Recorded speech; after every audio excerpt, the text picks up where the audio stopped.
Bonjour téléspectateurs de Business 24 Africa, téléspectateurs de Business Matin, merci d'être avec nous.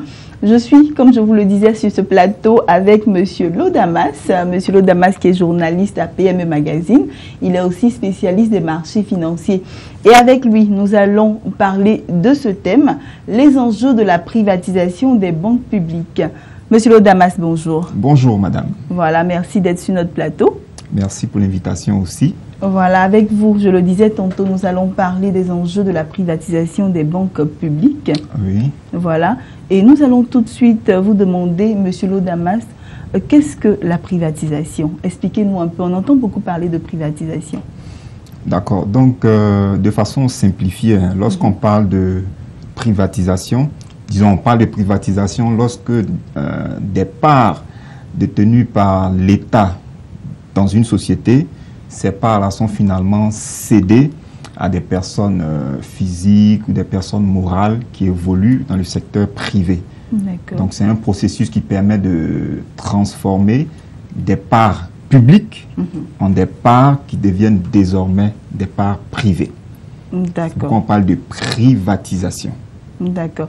Et est-ce qu'il y a une différence entre la cession de parts et la privatisation? C'est quoi la différence? En fait, la privatisation est une forme de cession de parts. On parle de cession de parts lorsque, disons, un actionnaire, par exemple, a ses actions et finalement, il cède ses actions à quelqu'un d'autre, à un autre investisseur. Donc, on parle de cession de parts, de vente de parts. Okay? Maintenant, lorsque l'État est actionnaire dans une société et que cet État-là cède ses actions à un autre investisseur privé, on parle maintenant on parle toujours de cession d'actions, mais là beaucoup plus on parle de privatisation. Parce que ces parts-là ne sont plus publiques, ne sont plus détenues par une entité publique, en l'occurrence l'État, mais elles sont dorénavant détenues par une entité privée. Donc en clair, la privatisation est une forme de cession d'actifs, une forme de cession de parts, mais puisqu'on part du public vers le privé, c'est donc une cession de parts, j'ai envie de dire, qui concerne, enfin si je dois me répéter, c'est une cession de parts qui consiste à transformer des actifs détenus par le public qui sont désormais détenus par le secteur privé, mais par une entité privée. D'accord, c'est bien compris, Monsieur Lo. Nous allons entrer maintenant dans le vif du sujet. Nous allons parler des enjeux de la privatisation des banques publiques. Et quels sont les avantages ou bien les opportunités, on va dire ça comme ça, les opportunités de la privatisation? D'accord. Quand on parle de privatisation des banques publiques, il y a plusieurs opportunités qu'on peut relever. La première opportunité, c'est que lorsque l'État décide de privatiser une banque publique, cette opération-là sera pour l'État une occasion d'avoir des ressources financières. C'est ça. C'est-à-dire l'État avait des actifs, l'État avait des actions, l'État cède ses actions à un opérateur privé et en retour, l'État encaisse de la liquidité. Donc ça fait une entrée de ressources au niveau de l'État et l'État peut utiliser ces ressources-là pour faire face à certaines dépenses publiques. Notamment, quand je prends le cas de la Côte d'Ivoire, on a un besoin de financement au niveau des élections présidentielles. On doit aussi rembourser toutes les dettes, tous les engagements de l'État en termes de dettes. L'État aussi doit investir en réalisant de gros travaux, etc. Donc, en clair, la privatisation constituera pour l'État une opportunité pour donc avoir des ressources financières pour faire face à d'autres besoins. D'accord. Donc ça, c'est la première opportunité. La seconde opportunité, c'est que lorsqu'on privatise généralement une banque, on se dit que la banque ne se porte pas bien financièrement. Et donc, à la suite d'une opération de privatisation, on a un nouvel acquéreur qui arrive. Et si cet acquéreur-là est vraiment efficace, il peut contribuer à redresser financièrement cette banque. Donc une opération de privatisation peut se solder par un redressement financier de la banque, ce qui constituera donc une bonne nouvelle pour les employés, une bonne nouvelle pour le marché, ce qui viendra donc corriger la défaillance qui a été observée et qui a nécessité donc une opération de privatisation. D'accord. Troisième opportunité, lorsqu'on privatise une banque, la nouvelle entité qui est créée va bénéficier du réseau d'affaires de l'acquéreur. Donc il y a le réseau d'affaires de l'acquéreur, il y a l'expérience aussi, l'expérience et même l'expertise de l'acquéreur. Okay? Donc ces deux éléments mis ensemble peuvent permettre d'accroître la notoriété de la banque en question. D'accord?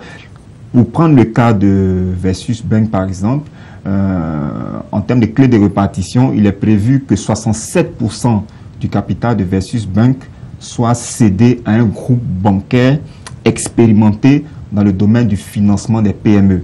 D'accord. Okay? Est-ce que ça sera un groupe bancaire qui évolue déjà au niveau du marché local? Est-ce que ça sera un groupe bancaire qui évolue dans la sous-région ou même à l'international? On ne sait pas.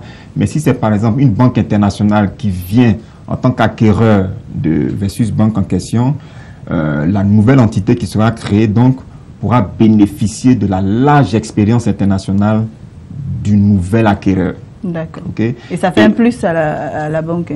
Oui, ça fait un plus. Et si c'est une banque qui a une bonne notoriété, évidemment, cette notoriété-là va rejaillir sur la nouvelle version, j'ai envie de dire, de Versus Bank. Voilà, donc ça, c'est également un élément important.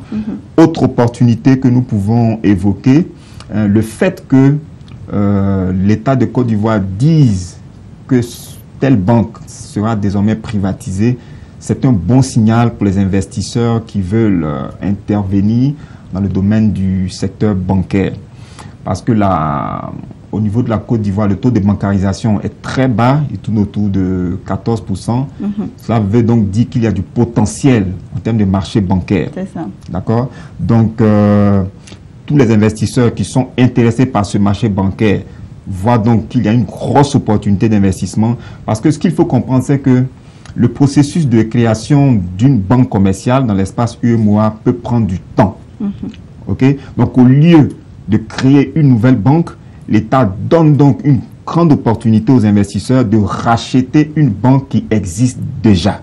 D'accord. Donc, le long processus qu'il y avait, j'ai envie de dire, à mener au niveau de la BCAO pour avoir l'agrément, etc., ce processus sera court-circuité et on vous donne sur un plateau d'or une opportunité d'acquérir une banque, donc de brûler toutes ces étapes et de fonctionner plus rapidement que prévu. Donc vous verrez que c'est vraiment une grande opportunité pour tous ceux qui veulent investir dans le secteur bancaire parce qu'ils n'auront plus à introduire un dossier ordinaire pour avoir un agrément. À suivre toute la procédure classique qui est quand même tout de même longue. Et donc là, c'est souvent. Oui, longue, difficile, périleuse, etc. Et là, c'est un raccourci qu'on leur offre pour devenir des acteurs au niveau du marché bancaire ivoirien. Donc, c'est vraiment une opportunité.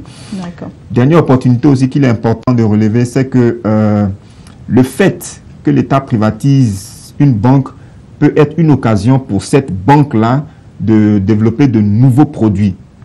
D'accord. Donc, si de nouveaux produits sont développés, cela permettra donc d'accroître la concurrence au niveau du secteur bancaire et la population donc peut largement sortir gagnante de cet aspect des choses. Si par exemple la concurrence est accrue et que cette nouvelle banque en termes de taux offre des taux plus intéressants que les taux qui sont offerts actuellement, vous voyez, cela constituera donc une information très importante et très intéressante même pour la population, pour la clientèle future de cette nouvelle banque. D'accord. Voilà. Donc voilà un peu ce qu'on peut dire. Et pour terminer même, il y a encore une opportunité qui me vient à l'esprit. C'est que si toutes ces conditions sont remplies, cette opportunité, enfin la privatisation peut constituer donc une opportunité lorsque la banque accroît sa force d'intervention sur le marché. Elle va bénéficier d'un nouveau réseau bancaire, va bénéficier de l'expérience et de l'expertise du nouvel acquéreur. Sa notoriété va s'accroître, sa capacité financière va s'accroître et donc la banque sera beaucoup plus efficace sur le terrain.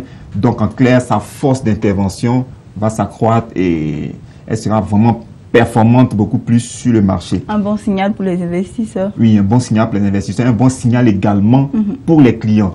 Surtout que Versus Bank, par exemple, pour prendre ce cas spécifique, Versus Bank évoluait dans le domaine du financement des petites et moyennes entreprises. Et donc, si on a la nouvelle version de cette banque, si elle a plus de capitaux, elle sera donc plus efficace en termes de financement des PME. C'est bien dit, Monsieur Lo. Merci. Et on continue. Est-ce qu'il n'y a pas lieu de crier au scandale lorsqu'on privatise une banque? Est-ce qu'il n'y a pas de menaces? À vous entendre parler, on se dit qu'il n'y a que des opportunités. Non, on ne va pas crier au scandale, mais il y a tout de même des risques. Il y a tout de même des menaces qu'on peut évoquer rapidement. La première menace, c'est que lorsqu'on annonce que telle banque sera privatisée dans peu de temps, cette information peut créer ce qu'on appelle une panique bancaire. D'accord. Parce que les clients de cette banque-là peuvent se dire que la banque dans laquelle nous avons de l'argent ne se porte pas bien financièrement. Et c'est ce qui motive cette décision de privatisation. Donc, les clients de la banque peuvent réfléchir et décider d'aller ôter, d'aller clôturer même leur compte avant l'opération de privatisation. Ils peuvent observer pour voir, on va observer pour voir est-ce que l'opération de privatisation va se faire. Et si cette opération nous rassure, nous allons aller rouvrir nos comptes dans cette banque. Donc, si tout le monde, par effet psychologique, si tout le monde a cette même réflexion, a cette même idée, beaucoup de personnes vont aller clôturer leur compte avant l'opération de privatisation.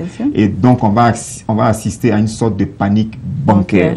Donc, ça, c'est un élément vraiment à prendre en compte. C'est pourquoi, en termes d'annonce de privatisation, il faut faire beaucoup attention pour ne pas inquiéter, pour ne pas affoler la population.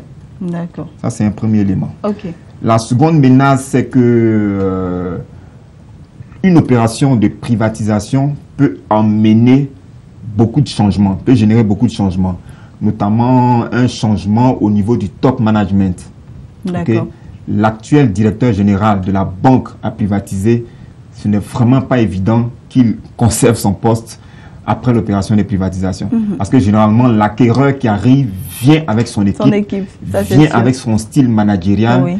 Et il n'est pas évident que cela corresponde avec la façon de voir comment on appelle, du dirigeant actuel.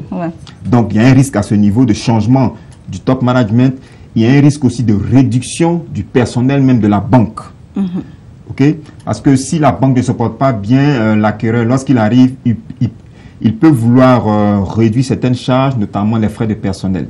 Et quand on parle de réduction des frais de personnel, il peut réduire l'effectif et donc implicitement mettre certaines personnes au chômage.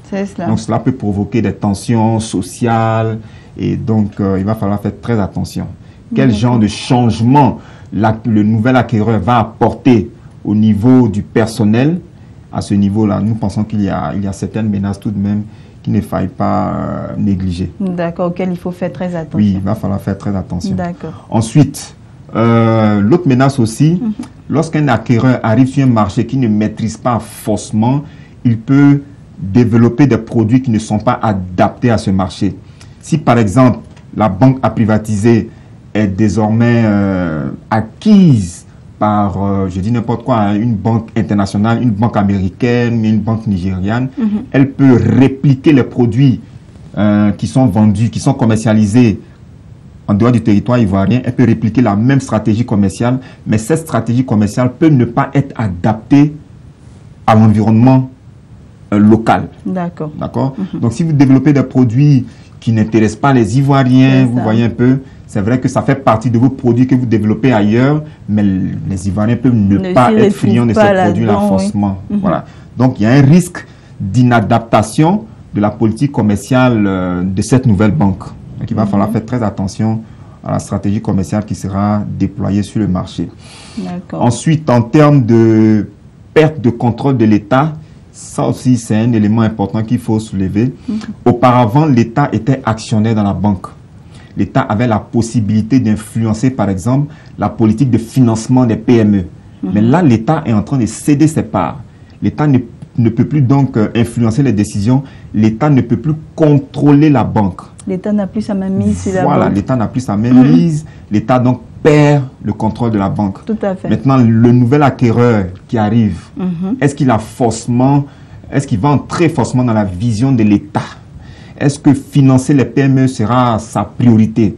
Vous comprenez? Voilà, donc si ce nouvel acquéreur arrive, qui ne voit pas les choses de la même façon que l'État n'aura plus de manette, ok, pour, j'ai envie de dire, pour modifier les décisions. D'accord. Ok? Donc, en clair, lorsqu'on procède à une opération de privatisation, on assiste donc à une perte de contrôle, à une perte d'influence sur les décisions qui seront prises donc par cette nouvelle banque. Mais il y a tout de même, Monsieur Lo, des balises, non? Oui, des balises peuvent être mises au moment du bouclage de l'opération de privatisation. Mais là encore, il va falloir que les balises prennent en compte un certain nombre de choses, mais surtout que ces balises-là aussi soient acceptées par l'acquéreur qui est en face. Donc, ça sera juste un jeu de négociation. L'État va défendre ses intérêts, l'investisseur également va défendre ses intérêts, et puis finalement, ils vont s'accorder sur quelque chose pour rendre effective donc l'opération de privatisation. D'accord. Ok. Voilà. Donc, en gros, voilà certaines menaces qui planent à l'horizon, et il va donc falloir faire très attention. La privatisation des banques publiques a ses avantages, mais elle a également ses inconvénients. D'accord. Et vous avez des conseils ou des recommandations, Monsieur Lo? En termes de recommandations, vous avez parlé de balises tout à l'heure. Donc, il va falloir que l'État de Côte d'Ivoire prenne certaines balises, parce que la méthode qui a été retenue, ça sera un appel d'offres qui sera lancé. Et plusieurs investisseurs donc, vont faire des propositions. Donc, il y a des balises qui doivent être mises, à mon sens. Il va falloir tenir compte du volet social.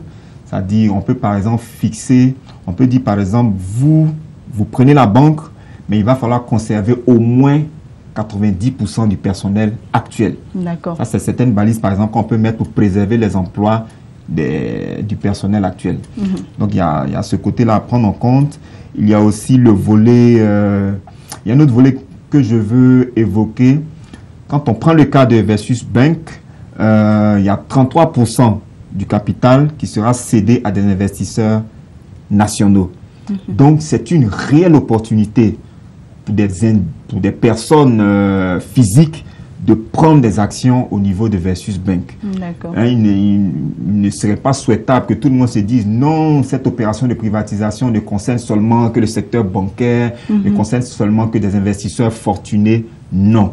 Donc, il va falloir s'intéresser davantage aux conditions de cet appel d'offres-là, parce que c'est une réelle opportunité pour des personnes privées, pour des personnes physiques même, de pouvoir entrer dans le capital de la banque. D'accord. Parce que comme je le disais, le secteur bancaire est très porteur, le taux de bancarisation est très faible, ce qui veut dire que le potentiel d'investissement dans le secteur de la banque est encore là, ici en Côte d'Ivoire. Donc c'est une opportunité qui est offerte aux particuliers pour pouvoir entrer dans le capital, pour pouvoir faire partie donc, du conseil d'administration, etc., pour prendre des décisions, des nouvelles décisions pour le nouveau fonctionnement donc, de Versus Bank. Et lorsqu'on est actionnaire dans une banque, enfin, lorsqu'on est actionnaire dans une société, on a la possibilité d'avoir des dividendes en fin d'année lorsque cette entreprise-là dégage un résultat net excédentaire. Okay? Et donc, c'est une vraie opportunité pour des particuliers, je le répète, pour des particuliers d'entrer dans le capital et de bénéficier de la richesse potentielle de cette banque qui est certainement identifiée déjà par certains groupes bancaires. D'accord, M. Lo. Merci. Merci d'être passé sur notre plateau. C'est toujours un réel plaisir pour nous de vous recevoir sur notre plateau. Merci. Voilà. Et nous vous inviterons encore pour un autre sujet aussi intéressant que celui-ci. Merci. Merci. Voilà, chers téléspectateurs, merci de nous avoir suivis. Moi, je vais vous dire au revoir. Toute l'équipe de production se joint à moi donc pour vous souhaiter une agréable journée. D'ici là, portez-vous bien et à très bientôt.